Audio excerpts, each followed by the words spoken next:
Merci Jonathan, merci à l'équipe de la louange. Une bonne fête à toutes les mères. Et puis, je veux redire à toutes les femmes qui ne sont pas forcément mères combien Dieu vous a créé, vous a prévu pour être des personnes qui donnent la vie. Si les femmes n'étaient pas là, le monde ne serait pas comme il est à l'heure actuelle. Ne serait pas aussi beau, aussi confortable. Et le Seigneur encourage chacune d'entre vous et vous bénisse dans votre vie de tous les jours. Et que Jésus soit visible en vous et par vous. Nous avons lu notre passage ce matin. Et ce passage m'a fait penser à un épisode qui s'est produit il y a plus de 50 ans de ça, le 28 août 1973.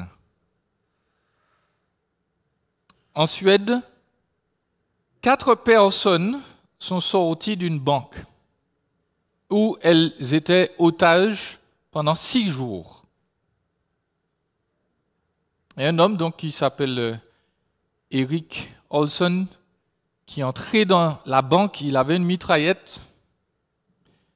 Il a donné un coup de mitraillette vers le plafond et puis il a dit que la fête commence.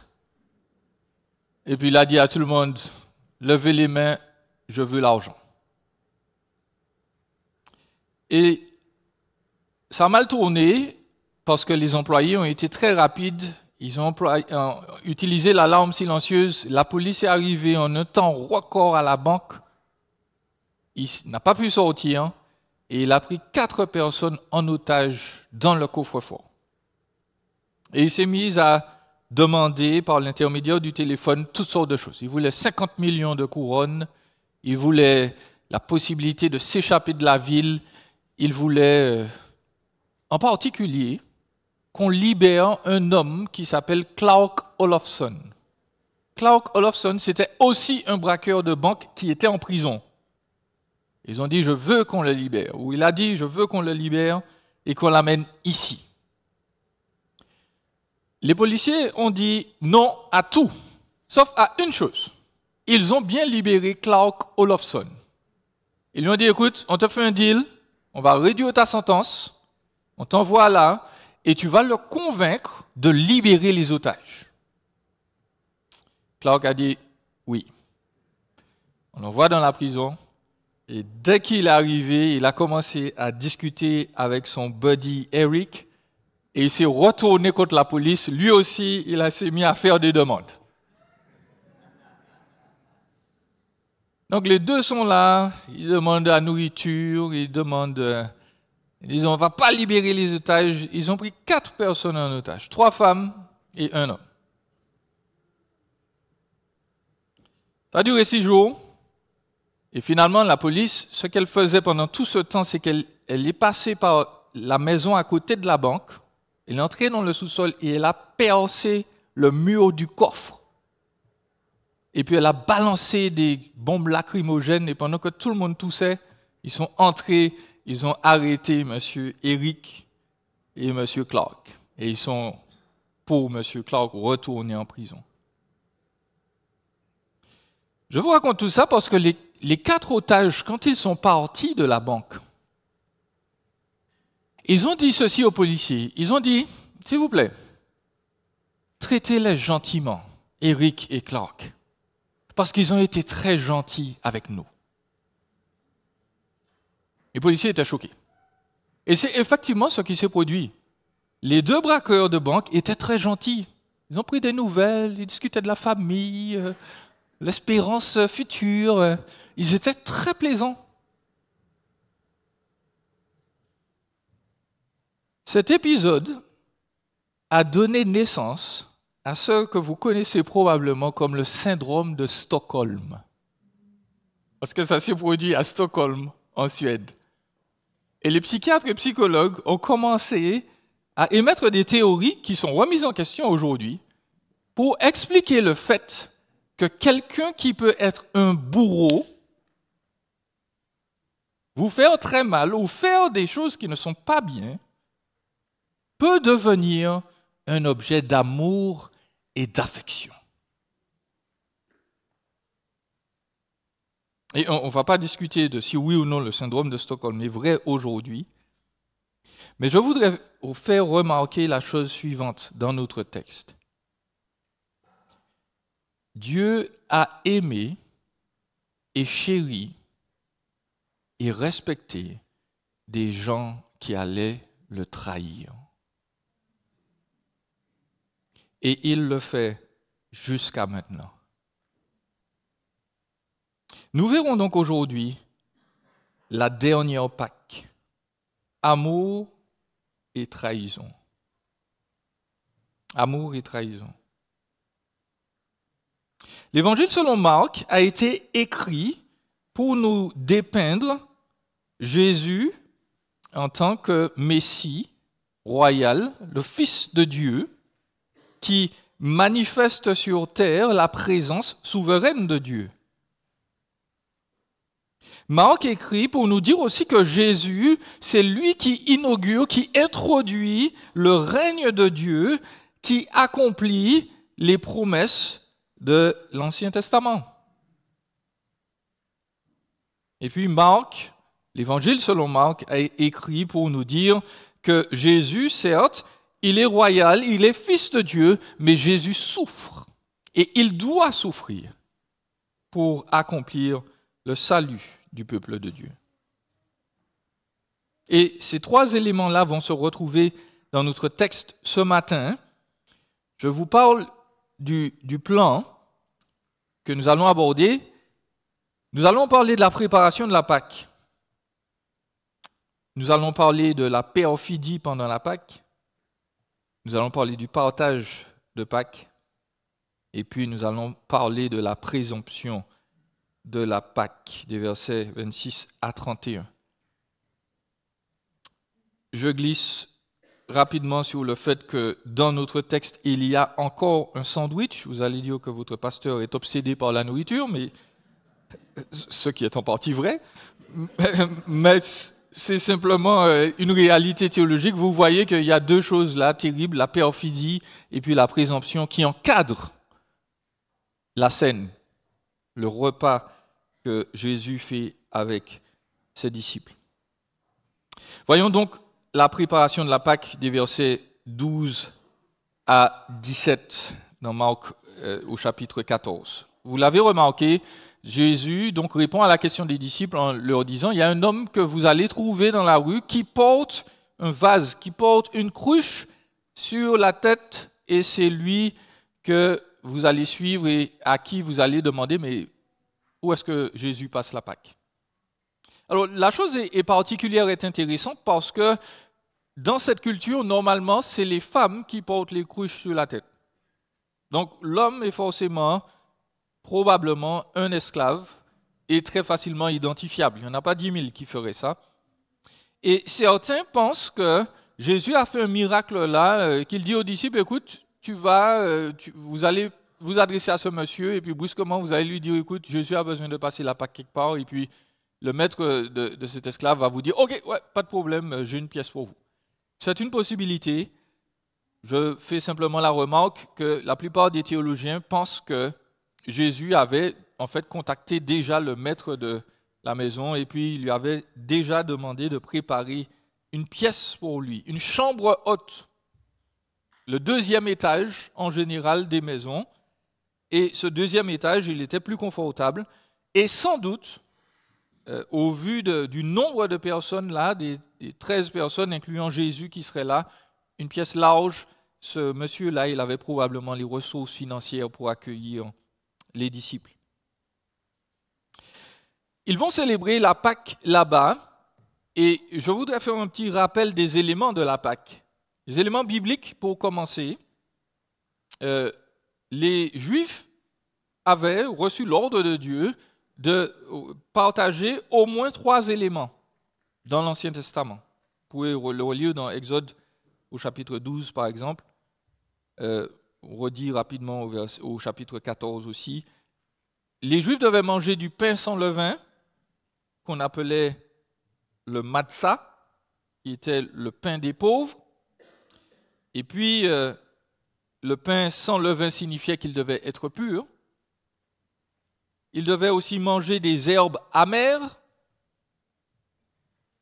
Et puis, ces herbes représentaient le fait que l'esclavage est difficile. Et l'esclavage du péché l'est encore plus. Et puis, les Juifs devaient manger de l'agneau rôti. Jonathan nous en a parlé tout à l'heure. L'agneau symbolisait l'innocence et la pureté qui sont donnés aux Israélites pour les préserver de la mort, du châtiment de leur faute par le destructeur. Il faut noter que les Juifs, au fur et à mesure du temps, ont rajouté d'autres symboles. Ils ont rajouté l'idée d'une coupe qu'ils boivent 4 fois pendant le repas de la Pâque, qu'on appelle le Pessa, ou oui, effectivement, le Pessa. Et pendant ces 4 fois, ils se rappellent les 4 fois que Dieu a promis de faire sortir Israël d'Égypte. Je ferai sortir, je délivrerai, je rédimerai, je prendrai. Tout cela dans Exode 6, ils se disent, voilà, Dieu a fait 4 fois la promesse de nous faire sortir d'Égypte, on prend 4 coupes. Les Juifs ont aussi rajouté un œuf depuis la destruction du temple pour symboliser le cercle de la vie et en signe de deuil. Parce qu'à cette époque, et quand je dis le temple, destruction du temple, c'est en particulier soit le deuxième temple ou le temple d'Hérode. L'idée était que maintenant on ne peut plus faire de sacrifice, donc l'œuf est un symbole qu'on espère être un symbole de résurrection. Les Juifs ajoutaient le charoset, qui était une purée de noix et de fruits, qui symbolisait le mortier, des briques à fabriquer, et puis ils rajoutent une petite coupe d'eau salée pour faire tremper les légumes. Ça, c'est le repas traditionnel par lequel ils veulent se rappeler qu'ils ont été esclaves un jour. Vous notez qu'ils ont ajouté des éléments aux ordres de Dieu. Mais quoi qu'il en soit, la Pâque représente l'œuvre de Jésus pour les rebelles.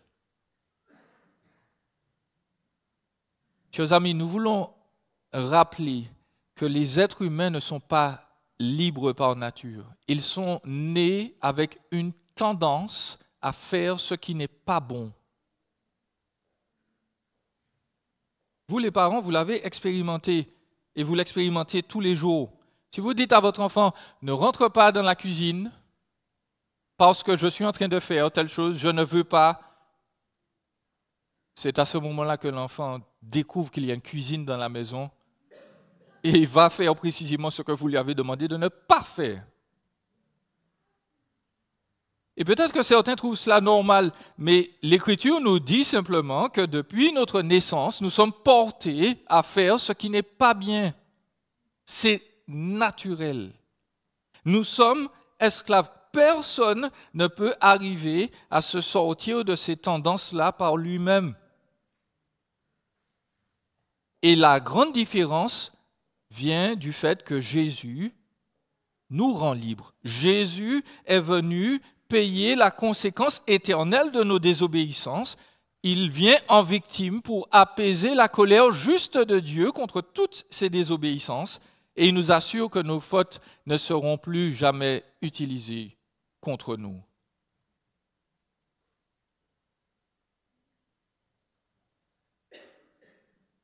Les criminels ont des casiers judiciaires. Ils ont une liste de ce qu'ils ont fait.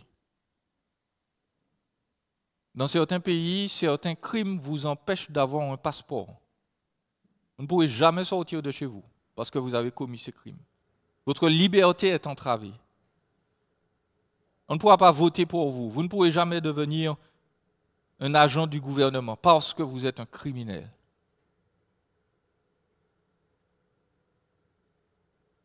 Dieu, mes amis, a un dossier normalement sur chacun d'entre nous. Et depuis que notre vie a commencé, il examine, il sonde nos pensées. Il examine nos motifs. Il voit nos actes, même secrets, que personne n'a vus. Et pour certains d'entre nous, pour ceux qui ont compris ce que Jésus est venu faire et qui Jésus est, l'Écriture nous dit que Dieu prend nos fautes et symboliquement, il les jette au fin fond de la mer de la Caraïbe. Comme ça, vous n'irez pas nager là. Dieu ne se rappelle plus. Jésus est venu pour nous libérer de notre esclavage, de notre dossier, de nos tendances naturelles à mal faire. Et l'Écriture nous dit que ce n'est pas en faisant de bonnes œuvres que nous recevons cette assurance, mais en plaçant notre foi dans le fait qu'il est venu mourir et apaiser Dieu et prendre sur lui les conséquences éternelles de nos fautes. Dieu n'a plus de dossier sur ceux qui croient en lui.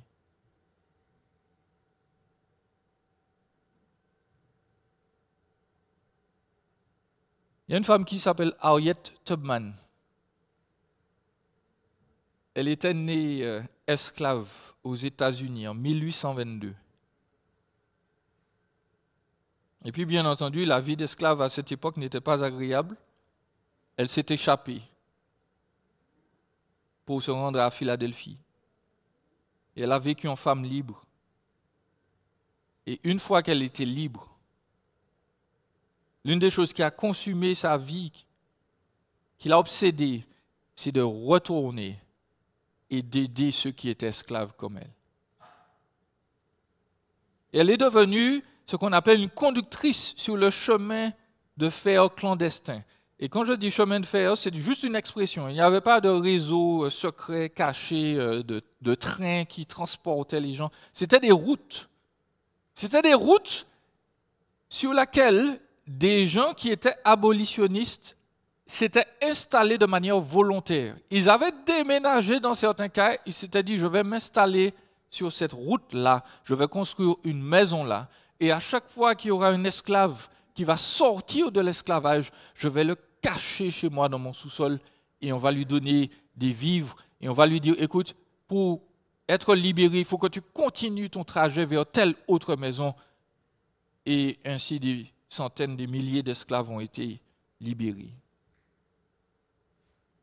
Et Harriet, donc, a emmené au minimum 70 personnes. Elle allait les chercher et puis de nuit, elle passait par ces routes et les libérait. Jésus est venu nous chercher pour nous libérer de notre esclavage. Cependant, nous devons constater qu'en dépit de ce grand sacrifice-là, Jésus fait face à la traîtrise. Et c'est notre deuxième point. Il y a de la perfidie pendant la Pâque. L'Écriture nous dit, dans notre deuxième point, verset 18, pendant qu'ils étaient à table, ils mangeaient, Jésus dit, « L'un de vous qui mange avec moi me livrera. » Il commence à s'attrister, à lui dire, « Est-ce que c'est moi ?»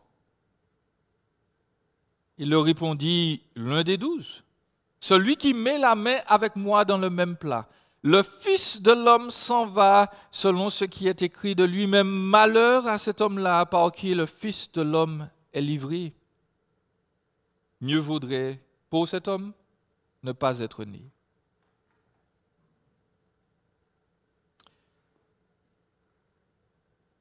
Jésus illustre le fait, on en a un peu parlé la dernière fois, que les disciples n'avaient aucune idée de qui était le traître. Si vous regardez les peintures médiévales, Judas, il est toujours reconnaissable. Sur certaines peintures, Jésus, les disciples, ils ont un halo sur la tête, ils sont saints. Judas, il n'a pas de halo. Sur certaines peintures, Judas, il a la bourse. Sur beaucoup d'autres peintures, Judas, il n'est pas très beau, et puis il a une attitude très fuyante. Il regarde ailleurs. Tout le monde regarde Jésus, lui, il regarde ailleurs. Ou bien, sur certaines peintures, Judas s'en va. Il est en train de disparaître de l'image. Et donc là, on se dit, ah, c'est Judas.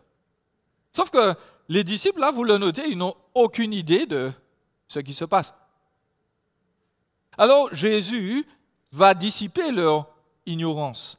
Jésus est franc. Il leur dit, l'un des disciples est un traître. Il va me livrer, il va me trahir. Et Jésus va même plus loin. Il dit, celui qui met la main dans le plat. Vous pourrez relire chez vous dans Jean 13, verset 26. Jésus est encore plus explicite. Jésus dit, c'est celui à qui je vais donner le morceau de pain trempé. Et Jésus donne un morceau de pain à Judas. Normalement, quand on entend ça, on se dit, on regarde Judas, on lui dit, mais qu'est-ce qui t'arrive, mon ami? Les disciples, eux, ne comprennent rien. Et je voudrais vous expliquer, vous mentionner certains éléments importants concernant cette situation.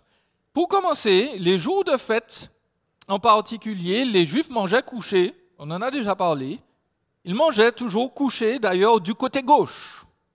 Je m'explique, vous êtes couché et vous mettez votre coude gauche sur le lit, sur le banquet, l'espèce de boudoir sur lequel vous êtes en train de manger. En fait, je vais vous le montrer tout de suite. Voilà comment les choses se passaient. Chez les Romains en particulier, il y avait trois lits, 3 couches, 3 boudoirs, vous les appelez comme vous voulez, où les gens étaient couchés pour manger. Les personnes qui étaient de rang le plus humble étaient couchées sur ce qu'on appelle le lectus imus, là. Lectus pour lit. D'accord? Donc, les plus humbles, et souvent l'hôte, se mettaient sur ce premier canapé. Le deuxième canapé, c'était pour les gens avec un rang un peu plus élevé, lectus medius. Ils étaient 3. Et puis, on mettait en face les personnes qui avaient le plus haut rang social. Grâce aux indications des autres évangiles, nous pouvons savoir où se trouvaient 4 personnes dans le repas. 4 personnes. L'hôte se mettait souvent en position numéro 2 du lectus imus. Donc, la position la plus basse, il était humble, l'hôte, il disait, je suis de bas rang comparé à mes invités. L'hôte était en position numéro 2.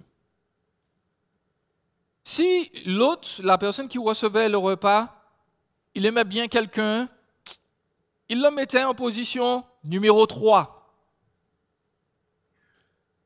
Et puis, si l'hôte voulait honorer quelqu'un de spécial, même s'il n'avait pas de haut rang, il le mettait en position numéro 1. Alors pourquoi je vous explique tout ça? Parce que sur la diapo suivante, vous allez bien comprendre ce qui se passe. Sur la diapo suivante, on va nous placer Jésus en position numéro 2. Nous savons où se trouve Pierre. Vous savez comment c'est ça? Parce que quand Jésus dit « quelqu'un va me livrer », l'évangile selon Jean nous dit que Pierre a fait un signe à Jean pour lui dire « mais de quoi il parle? De quoi il parle ?» Okay? Mais rappelez-vous, tout le monde est couché, et tout le monde est couché du côté gauche. Donc on sait que Pierre, il n'est pas de ce côté-là. Et on sait que Pierre fait un signe à Jean. Le seul moyen de lui faire un signe pour qu'on le voie, sachant que Jésus est en position numéro 2, il était forcément en position numéro 3. Donc Pierre, il est en face de Jean, et il lui fait un signe et lui dit, écoute, demande à Jésus ce qu'il en est, et vous rappelez, Jean, il est couché sur la poitrine de Jésus. Et Jean, il lève les yeux et dit, mais Seigneur, c'est qui? Et Jésus dit, c'est celui à qui je vais donner le morceau de pain trempé. Et nous savons que c'est Judas. Pourquoi? Parce que je vous l'ai dit, le morceau de pain trempé là, dont parle Jean, c'est un signe d'honneur. C'est un signe de respect profond. C'est un signe qui dit presque, tu es au-dessus de moi. Tiens le pain. Et la position d'honneur, c'est la position numéro 1. Autrement dit, Jésus place Judas à l'une des meilleures places dans ce banquet. Jésus dit à Judas, je te respecte, je t'honore. Jusqu'au dernier moment, il va faire réfléchir, il va mettre plus haut celui qui va le trahir. Jusqu'au dernier moment, Jésus va aimer Judas.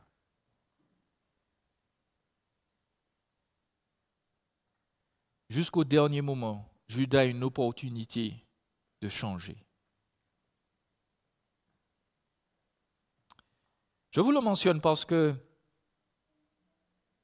les paroles que Jésus dit ensuite sont très difficiles à entendre. Au verset 21, Jésus dit, « Le Fils de l'homme s'en va selon ce qui est écrit de lui. Mais malheur à cet homme-là par qui le Fils de l'homme est livré. Mieux vaudrait pour cet homme ne pas être né. » Et je voudrais vous décrire théologiquement ici l'une des réalités les plus complexes, non seulement de l'existence humaine, mais de l'Écriture. Le rapport qu'il y a entre la volonté de Dieu et la responsabilité humaine. Jésus nous dit, le Fils de l'homme s'en va selon ce qui est écrit de lui. Jésus affirme que sa trahison et sa mort ont été prédites dans l'Écriture. Dans le psaume 41, verset 10, il nous est dit, celui-là même avec qui j'étais en paix, qui avait ma confiance et qui mangeait mon pain, il lève le talon contre moi. Zacharie 11, 12 et 13. Je cite le prophète. Je leur dis, si vous le trouvez bon, donnez-moi mon salaire, sinon ne le faites pas. Ils pesèrent pour moi ou pour mon salaire 30 pièces d'argent. Ça vous dit rien? 30 pièces d'argent? Yahweh me dit, jette-le au potier, ce prix magnifique auquel ils m'ont estimé. Je pris les 30 pièces d'argent et je les jetai dans la maison de Yahweh pour le potier. Les psalmistes ont vécu 1000 ans avant Jésus. Ils ont prédit, quelqu'un va trahir le Messie. Zacharie a vécu 400 ans avant Jésus-Christ. Il prédit que le Messie va être trahi pour 30 pièces d'argent. Jésus ne pouvait pas faire autrement que d'être trahi. C'est écrit. C'est le plan prédéterminé de Dieu. Mais Jésus affirme la chose suivante. Jésus dit, « Malheur à celui par qui le Fils de l'homme est livré. » Je voudrais rappeler que l'idée de souveraineté de Dieu, l'idée que Dieu connaisse le futur, n'est pas basée sur la magie et la divination. Lorsque nous disons que Dieu sait toutes choses, nous ne sommes pas en train de dire que Dieu a regardé dans une boule de cristal et il s'est dit, ok, qu'est-ce qui va se passer demain? Je vois. Dieu ne regarde pas les choses à l'avance pour les décréter ensuite. Dieu ne dit pas, je vois que Jean-Élie va naître le 24 août 1979, notez bien la date, qui va être sauvé le 2 janvier 1989. Et puis il note, ok, donc j'ai vu, je note. L'Écriture nous affirme que Dieu décide du futur. Dieu connaît le futur parce que c'est lui qui a décidé que telle chose va arriver tel jour.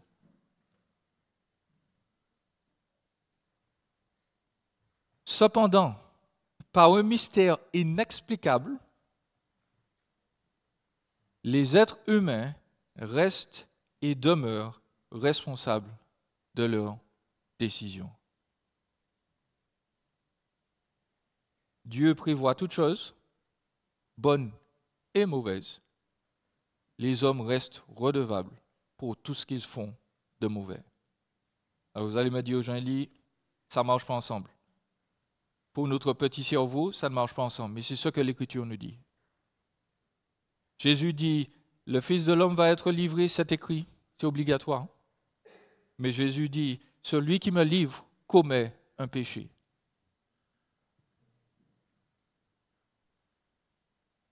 Judas a volontairement trahi Jésus. Judas n'était pas forcé. À aucun moment dans l'histoire de la vie de Judas, Dieu n'a appuyé sur un bouton pour lui dire « c'est le moment, sois mauvais ».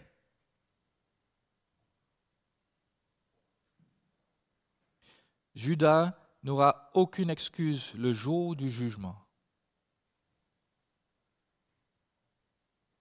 Il est maudit. Il nous faut parler du partage de la Pâque ensuite. Et versets 22 à 25, Jésus partage le repas de la Cène.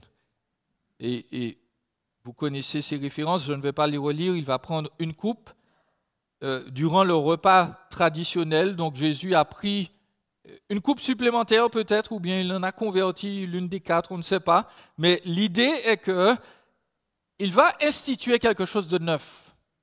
Il va prendre une coupe, il va prendre le pain, il va bénir Dieu pour ce qu'il a fait pour lui, pour les disciples, ou par lui pour les disciples, et il leur explique, voilà, c'est l'établissement d'une nouvelle alliance.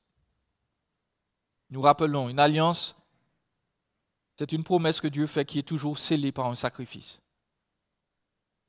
Une alliance, c'était un contrat moral solide et dur. Une alliance se soldait toujours par un rituel. Un animal était tué, on le coupait en deux, avec les entrailles et le sang partout. Et les gens qui concluaient l'alliance passaient sur les entrailles, sur le sang. Et ils récitaient la formulation de l'alliance. Ils disaient « Je m'engage à remplir les termes de l'alliance ». Et ils devaient aussi réciter les malédictions. Si j'ai échoué au terme de l'alliance, que le sort de ces animaux me retombe dessus.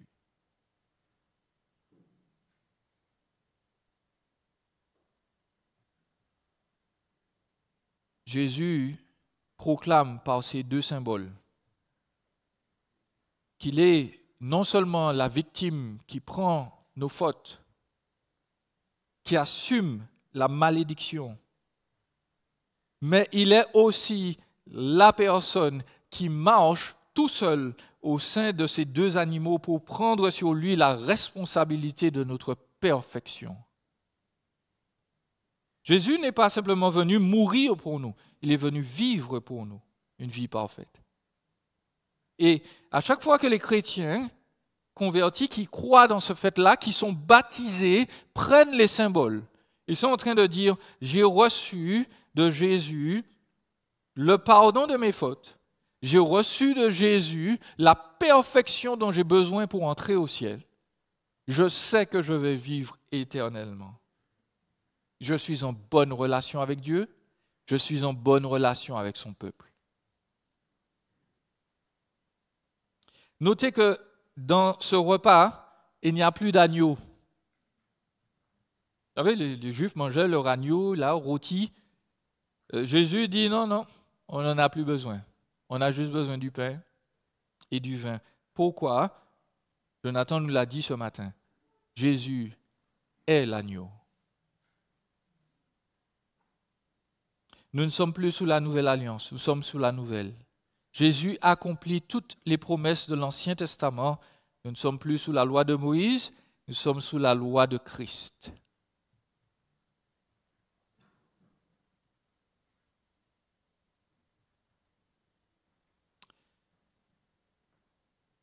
Je mentionne le quatrième point, la présomption de Pâques. Les versets 26 à 31. Jésus continue d'avertir ses disciples et leur dit, écoutez, vous allez tous me trahir. Et Pierre déclare, quand tous chuterai, moi, ça ne va jamais m'arriver. Et Jésus lui dit, vraiment, cette nuit, tu vas entendre le coq chanter, et avant que le coq chante 2 fois, tu m'auras renié 3 fois. Et Pierre dit, plus fort, autrement dit, Seigneur, tu es un menteur, je ne te renierai point. Et les autres sont inspirés par son courage et disent tous la même chose. Cela ne va jamais arriver.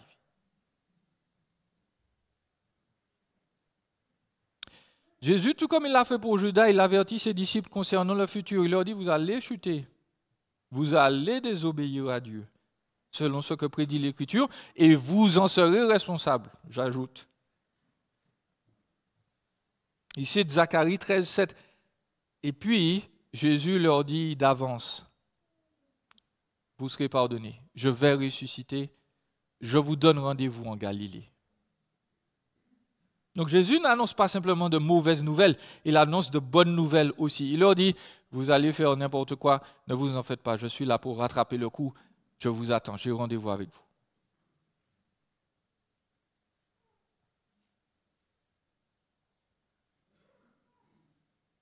Les disciples ne l'entendent pas ainsi. Et j'ai envie de dire que leur chute continue, c'est même pas qu'elle commence là, hein, c'est qu'elle continue parce que depuis qu'ils ont rencontré Jésus, chers amis, surtout Marc nous fait comprendre que les disciples ne comprenaient rien. Ils étaient là avec Jésus, il y avait certains éléments qu'ils avaient saisis, et puis il y avait le gros de qui il était, qui n'était pas entré.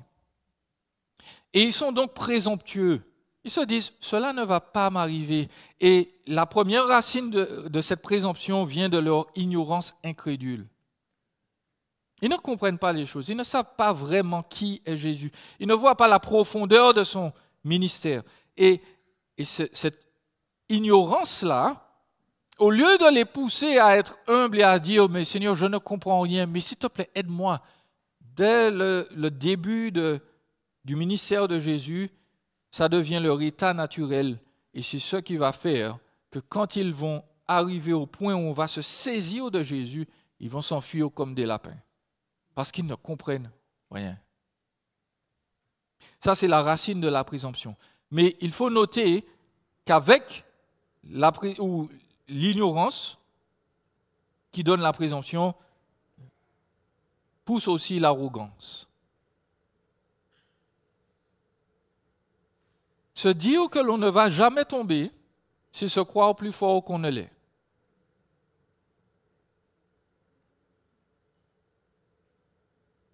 Je lis souvent ces histoires. Je me suis demandé si c'était vrai, mais ça arrive tellement souvent que je reste persuadé que ça l'est.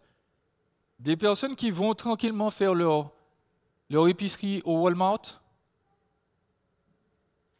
ils achètent des articles et puis de temps en temps on leur demande est-ce que vous pouvez m'aider parce que l'article est trop haut et l'homme ou la dame fait bien sûr, descend l'article et puis il y a quelqu'un d'autre qui arrive et qui dit où se trouvent les épices s'il vous plaît?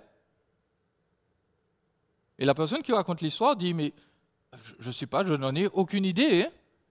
Et la personne dit non, vous devez m'amener là-bas. La personne dit, mais non, madame, je ne travaille pas ici. Il dit, si, vous travaillez ici parce que vous avez aidé le monsieur avant. Donc, emmenez-moi aux épices. Il dit, mais non, madame, je vous assure, je suis un client comme vous, je ne travaille pas ici, je n'ai pas l'uniforme. Il dit, si, vous l'avez aidé, je vais voir le manager. Je suis absolument sérieux. Et donc, les personnes vont voir le manager et ils disent, vous voyez là, lui, là, elle ne m'a pas servi, je veux qu'il soit viré. Et le manager dit, mais il ne travaille pas ici, madame. La personne est tellement sûre dans sa tête, c'est pas possible. Tu travailles ici parce que tu as aidé l'autre. Pourquoi tu ne m'aides pas? Présomption. Présomption et arrogance. L'humilité nous préserve de grands égarements.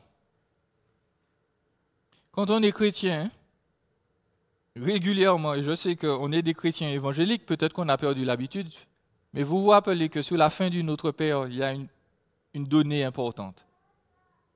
Ne nous laisse pas entrer en tentation, mais délivre-nous du mal.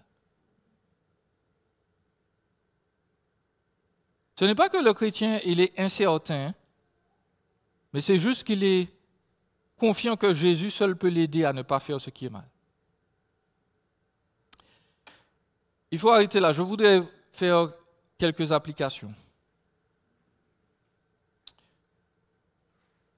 Juste 3 choses à noter. Jésus n'a pas pardonné à Judas, chers amis. Judas ne va pas passer l'éternité avec nous. Judas a eu des remords. Les remords ne sont pas de la repentance. Les remords ne sont pas de la repentance. Judas n'a pas été pardonné pour ses crimes. Il n'a jamais demandé pardon de toute façon. Il a reconnu qu'il a mal fait, mais il a eu juste mal parce qu'il a mal fait. Il n'a pas demandé à Dieu pardon. Mais Jésus a cherché à l'honorer jusqu'au bout.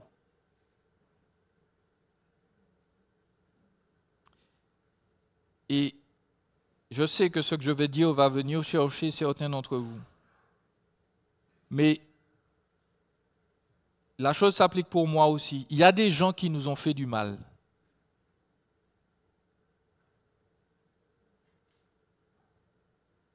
Jusqu'à quel point avons-nous été patients avec eux? Et je ne parle pas encore de pardon, mais je parle de l'honneur que Jésus a fait à Judas, de rester là, de bénéficier de son ministère, d'écouter sa parole, et jusqu'au bout de l'honorer alors qu'il ne le méritait pas.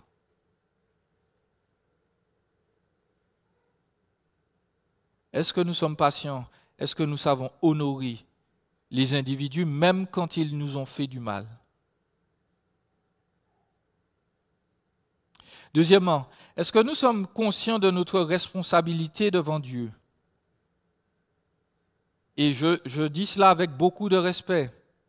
Aujourd'hui, en particulier, on fait des découvertes scientifiques sur certaines conditions humaines qui sont difficiles. Il y a des personnes qui sont plus susceptibles de devenir alcooliques, dépendants aux substances, aux loisirs. Scientifiquement, ils ont des faiblesses dans ce domaine et on nous a déclaré qu'ils sont des malades.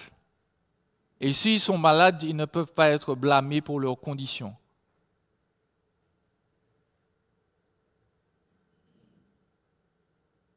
Je suis désolé, mais la Bible ne nous dit pas que l'alcoolisme, c'est une maladie. La Bible ne nous dit pas que nos dépendances sont des maladies. La Bible les appelle rébellion et désobéissance. Et l'Écriture nous demande sans cesse d'examiner et de questionner la culture. Certains peuvent nous inciter à dire, écoute, tu as tel comportement, eh bien figure-toi que c'est la faute de tes parents. Tes parents ont été méchants envers toi, ils ne t'ont pas aimé, ils ne t'ont pas respecté, ce qui est vrai. Et on dit à certains individus, écoute, tu ne peux pas faire autrement que faire ce que tu as fait parce que tes parents, parce que tes gènes, ton code génétique te pousse à. Judas aurait pu dire, oui, mais si c'est écrit, eh bien, il faut que je le fasse. Jésus dit non, ça ne fonctionne pas comme ça. Nous ne pouvons pas désobéir à Dieu et blâmer notre éducation. Dire, si je fais ça, c'est à cause de mon père, c'est à cause de ma mère.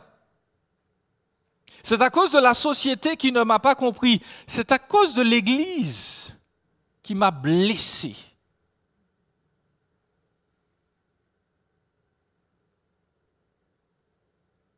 Je refuse de me soumettre à Dieu dans certains domaines parce que mon pasteur a été un homme abusif, méchant, qui ne comprenait rien du tout.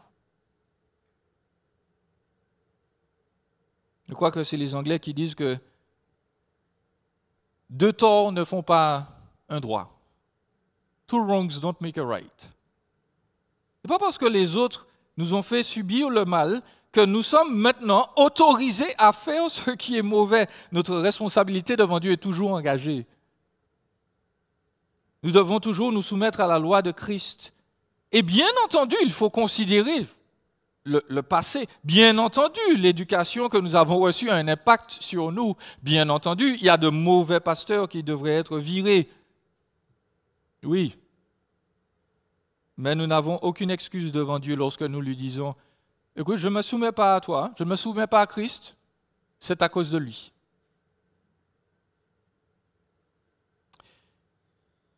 Dernière application. Je voudrais rappeler que dans toutes ces trahisons, même que Jésus a subies, Dieu reste au contrôle. Et je ne veux diminuer la souffrance de personne ici, mais nous devons nous rappeler que la pire chose qui soit jamais arrivée dans l'histoire des hommes, ce n'est ni la guerre, ni le meurtre, ni le viol. La pire chose qui est arrivée dans l'histoire humaine, c'est que Jésus ait été flagellé, qu'on lui ait craché dessus, qu'on l'ait monté sur une croix clouée et qu'on ait ri de lui pendant des heures. Ça, c'est le pire de l'humanité. Et encore une fois, je ne diminue la souffrance de personne ici. Nous souffrons beaucoup. Certains d'entre nous ont souffert des choses que nous ne pourrons même pas supporter si on nous racontait. Mais Jésus sur la croix est encore pire. Et si Jésus n'était pas monté sur cette croix pour nous, nous serions tous morts. La pire chose qui est arrivée dans l'histoire de l'humanité est notre seul moyen de salut. Et de la même manière, je veux redire à tous ceux et à toutes celles qui ont souffert que Dieu peut rédimer nos souffrances. Dieu change le mal en bien. Vous avez souffert. Placez votre confiance en Jésus. Placez votre confiance dans le moyen du salut par la foi. C'est être assuré que la pire chose qui vous est arrivée dans le passé, Dieu saura trouver un moyen de la changer en quelque chose de bon. Même si vous ne voyez pas comment maintenant.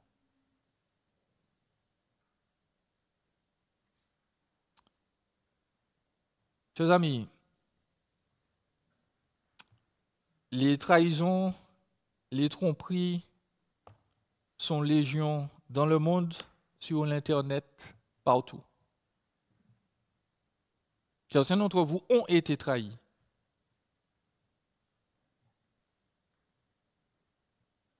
Et laissez-moi vous dire que tant que le monde est monde, ça va pas changer. Il y aura encore des trahisons, il y aura encore des coups de poignard dans le dos, il y aura encore des contrats, des mariages trahis. Et les gens qui vont subir ça, ils vont souffrir. Je ne veux pas minimiser leur souffrance, mais je voudrais reporter leur attention sur quelque chose d'encore plus significatif.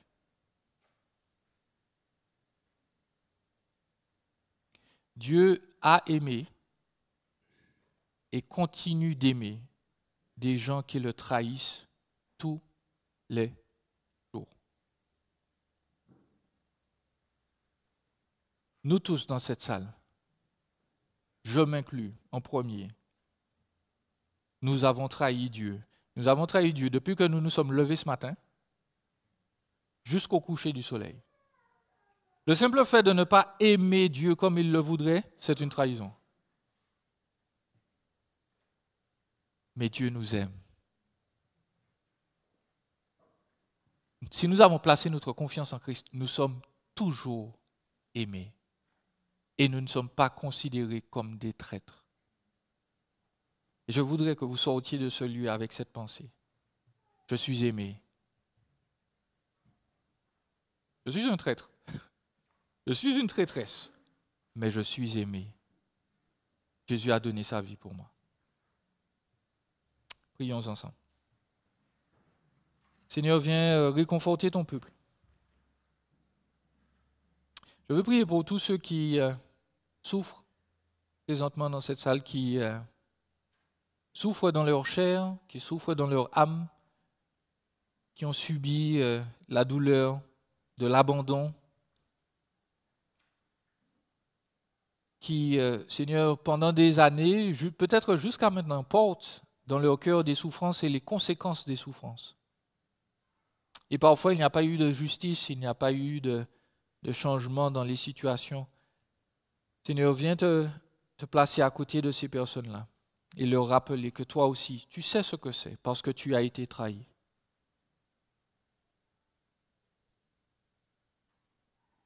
Et Seigneur, je prie que tu réconfortes tous ceux qui sont là dans l'abattement, parce qu'ils ont encore échoué. Au lieu de faire ce que toi tu attendais, ils ont été décevants. Seigneur, rappelle-leur encore aujourd'hui qu'ils sont aimés et choyés en Christ. Et je voudrais prier pour tous ceux qui ne savent même pas qu'ils sont des traîtres et qui pensent que, Seigneur, leur vie va bien sans toi. Je prie que leur cœur soit changé ce matin et qu'ils puissent réaliser combien Jésus est important parce que c'est lui qui purifie nos consciences. Quand nous avons tout mal fait, il continue de nous aimer, de nous accepter. Et pour recevoir ce pardon, il suffit d'y croire. Seigneur, sois avec nous. Change nos cœurs et nos vies et que l'amour de Jésus soit sans cesse visible en nous. Et c'est par son nom précieux que nous t'avons prié. Amen.